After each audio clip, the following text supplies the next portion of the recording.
everyone. Today we are going to discuss a very interesting concept of resizable arrays, and we'll be considering C++ vectors as an example for this.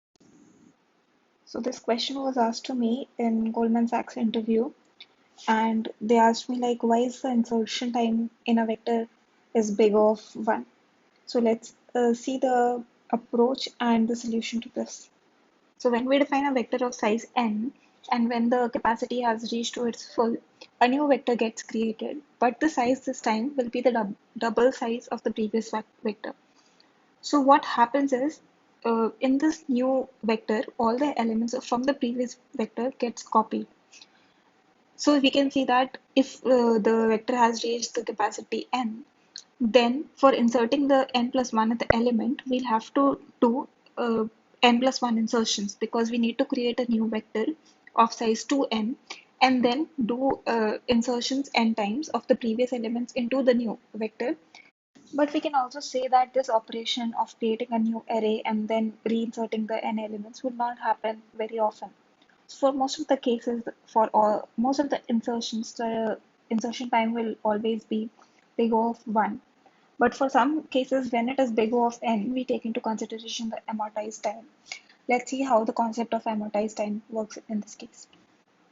So whenever the size of the array is the power of 2, then only we have to create a new vector and insert all the elements from previous vector to the new vector.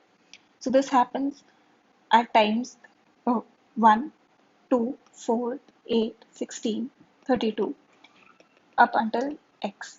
Here x is the total number of elements that we have to insert in the array. So how we can sum up this geometric progression is x plus x by 2 plus x by 4 up until 1, which is nothing but x. So the insertions happening for the perfect power of 2 takes time big O of x. For all the other insertions, time taken is big O of 1 into number of elements, which is nothing but x, and which makes it to twice of big O of x, which makes it big O of x only.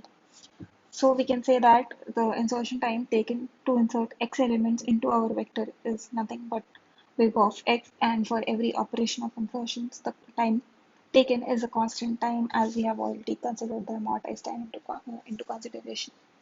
So this is the particular explanation for this, and this was asked to me in the Goldman Sachs interview, and I had to come up with the whole solution